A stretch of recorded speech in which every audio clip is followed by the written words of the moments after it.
Well, first, we got, I remember my first spring here. We got done with a spring practice, and I think we had a coach visiting or somebody where we went to go get in a restaurant, and literally couldn't get into any restaurant. I'm like, what's going on? They said, it's Mom's Weekend in the Greek system. It's a big deal. So I was like, kind of put an idea in my head. We talk a lot about family, and so in the fall we had, obviously, Dad's Day, when we bought all the dads a pullover jersey and let them come. So I figured, why not we do it in the spring for the moms? So we got almost 50 moms here today from our roster. Really cool day to see that out there. Today was a really important day for us. The last two Saturdays have been scrimmages. This week we could do a little bit of scrimmage with our Devo guys at the end, but today was a nice 22 period, full throttle, kind of like a Tuesday of game week, Tuesday, Wednesday of game week. We really wanted our guys to get stressed, have them get a lot of work physically and make them work at the end. So we did a little end of game scenario with less than a minute, no timeouts, and really stressed them mentally and physically at the end. So excited where we're at. We'll actually next Tuesday we'll change our practice from the early morning to the evening. We'll practice under the lights Tuesday night to get ready for Thursday night's game. From an injury standpoint, we're pretty clean. Really just four guys, Zy and Zy Chrysler and Bryce Barnes have been out because of their shoulder surgeries. Matt Bailey obviously has a foot issue, and then Zeke's still recovering from his knees. But otherwise, everybody's been in and out. There's a couple guys that might miss a little bit of time, but nobody expected to miss anything from the summer. So excited for that, and open up for questions. How do you feel about the progress of your team entering? I think I just told the guys, listen, we've got 12 practices behind us. I think we've stepped forward on all 12. I told them it's funny, if you interview a guy, they'll say, hey, this is practice number 9, this is practice number 8. I don't know if a lot of people track that, but our guys do, because we know we only get 15 opportunities, so we really preach taking advantage of it. And we've really gotten through the playbook now, so we've had all scenarios, short yardage, long yardage, every down, every distance, every zone area on the field. We've actually worked all 4 phases of the kicking game, not live, but live. We've worked all 4. I thought our new guys that have come in at the semester have done a nice job of jumping in. I think our older guys have really done a nice job of adapting. Our 4 new coaches have really fit in very, very well, so I'm excited about the progress. What are you looking for spring game? I think it's as stressful as we can make it. I don't know what kind of crowd we're going to get, but it is TV at night, different field. Would be tackle football, except for on the quarterbacks. I'll probably keep out a handful of guys that we haven't done in the past, guys that have proven they can play winning football for us. But I'm looking for clean execution. I want to be able to play offensively, clean football, move the sticks, make big plays, see how things happen defensively. We're obviously looking to make stops, create field position. The kicking game will be a little bit limited, but I'm excited to see it play out under the lights. Coach, the transfer portal window is opening up. Have you learned anything this spring about what position groups where you may want to add some depth? When we got done recruiting in January, we couldn't go out on the road anymore. I knew we still had some open scholarships. Right now, we're actively aware that we got 3 scholarships that we got to use for guys that are actively in the portal now, or late high school fines. So really how we're going to use those 3, we kind of have it allocated, but I'm really waiting until after spring ball to kind of take an assessment where we're at, what we need, and kind of get a look. And then also, I'm not going to be oblivious to the fact that somebody could come in and tell me something that I'm not expecting, right? We've been very fortunate. It was brought to my attention early in February that we were tied for second in the country for fewest guys getting in the portal. And it's a very positive thing. Our guys like being here, and it speaks volumes about what our coaches do and the relationships we build. I think our guys also, and I'm not oblivious to the fact that there's probably some teams that come after our guys and offer them a significant amount of money in today's world. It's just kind of the facts. But they stay here with us because I think they understand where we can take them, right? And with that being said, what happens over the next 3 weeks is going to really depend on what we do in the portal, truly. Well, housekeeping, I don't think we've seen Navion Cargill to this point. What's his status? Yeah, Navion isn't with us. He's with us here at the university. I'm trying to get him to put him in himself, but probably maybe the 3rd or 4th week of the semester, we set some ground rules that he needed to follow. He's doing everything he can do academically to stay in a good position to find an opportunity for him, but he's no longer with us on the football team.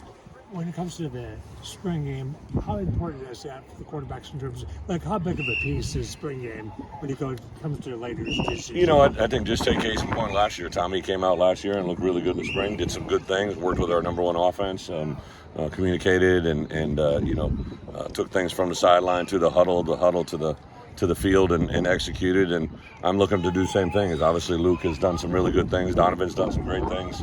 John Paddock's done some really good things. So those three guys and Michal, probably those four, we'll handle the majority of the reps, and we'll kind of see where they play out. But I am excited to see how they work. We'll have our ones go against it's really ones against the world, but there'll be a couple quarterbacks I think that work in with the ones. Donovan Leary, how is he kind of? Donovan Leary? Yeah, how has he responded to more reps? Like he gets significant reps. Yeah, it's been a different world for him. Basically, the whole quarterback room changed, right? He went from being in there with Tommy and Art, and now Art's coaching him, and Tommy's gone, and brought in two new guys. He's handled it very, very well. Donnie's got a what I opinion a quarterback mentality, right? He just kind of rolls with it. He kind of keeps things to himself. Doesn't really get overly high, low. He just handles the moment very well. Throws a really good ball out here today. He had two really nice balls that were impressive to watch, and he's really through 12 practices, I think, gotten better every week. And I'm really excited to see him on Thursday night. Bret, you've officially announced a lot of staff additions. I know you don't do that without a specific goal in mind or a specific procedure, but have you had a plan like this to increase that and with certain people and they can do this X, Y, and Z for our program? Well, we really didn't increase anything. We just had guys leave. So if you just kind of did the math, guys left. So obviously Ryan gets a lot of headlines because he became the defense coordinator, head coach, but he took obviously CP and Kevin with him, right? And I replaced those coaches, right? But with that also being said, I lost my special teams analyst. I lost my offensive analyst in Taylor Reed. I lost my defensive GA. I lost an offensive GA. So we've lost a lot of guys that got full-time positions, and I just had to backfill those. And it takes a little bit of time. I want to be selective with what we did. In personnel, had some people move on from personnel, so to bring in the two new hires there have been really, really awesome. They kind of just filled in for guys that were there a year ago, though. How'd you feel about the NCAA lifting official visit limits? Yeah, it's going to be interesting, right? See how this all plays out. A couple things, that being a big one, but also in January now we're going to be able to visit with juniors on campus. Now they're saying that head coaches can't go out on the road in the spring, but there's going to be live visits for us off campus as well. I know they're trying to modernize it, but what they also just did is they created a totally different environment in January than that's. It's just unprecedented, right? So I'm sure it's going to be like everything. There's going to be some movement forward, some movement back. It'll be an interesting year ahead of us on many different levels. I think there's going to be continued litigation in the portal world. The NIL world is just absolutely insane. I'm obviously for it. I think our guys really benefit from it, but it's just I don't think it's sustainable with what's going on right now. There's just too much dirty pool and kind of a bad side of athletics we don't want to talk about. Format-wise, Thursday, anything new or doing things like you have? No, yeah, it'll be. The only thing is we're blue and orange. We're not we've. I think all the quarterbacks will be in white, but otherwise everybody will be in blue and orange, and it'll be ones against the world. Anything that the twos or the other team scores will count double. We'll have a field goal shotgun rally at the end of the first and the end of the third. So it'll be a lot of different things, but it should be about standard normal for last year. I like the feeling of those ones playing together offensively and defensively. And you mentioned TV. That's a big deal, I saw. It is, just because I think for the kids and we do a lot of things with it publication wise from a recruiting standpoint.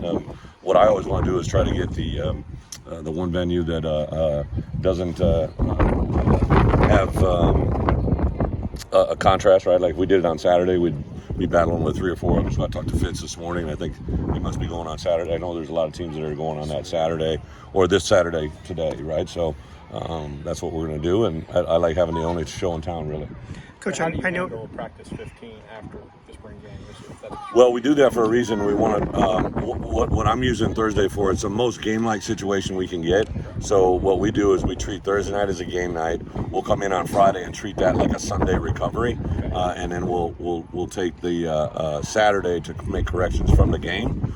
So it'll be a lot of learning how we do things. Plus, I got 4 new coaches, so I want them to learn how we do it. In addition to that, then we'll take. At the end of, like we did today when you guys came in and saw some of our younger guys scrimmage, the guys that don't get a lot of reps on Thursday, they'll get a majority of the reps on Saturday.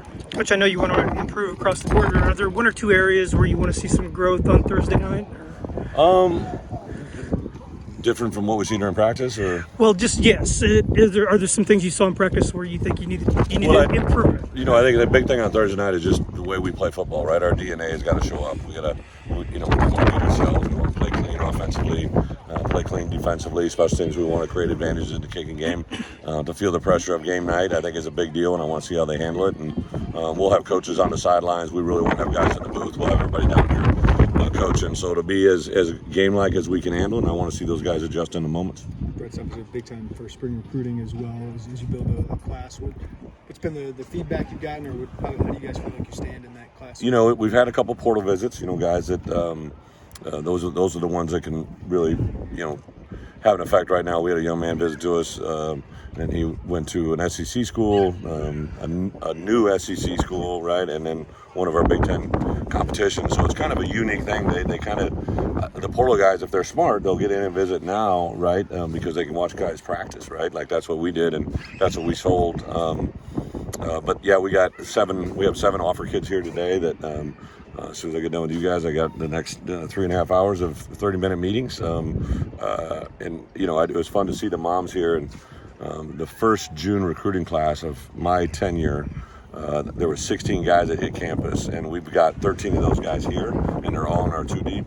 The 3 guys that weren't here that didn't come with us, one's I think the backup running back is ready to start running back at Ohio State. One's either starting or a backup safety at Michigan, and the other one is in the SEC. I just don't know his depth, right? So there's 3 guys that we didn't get, but those other ones were really beneficial to us, and they've helped us build this next class, right? And the next class, and it's so I couldn't be more excited. I think the 4 coaches I hired are good recruiters as well.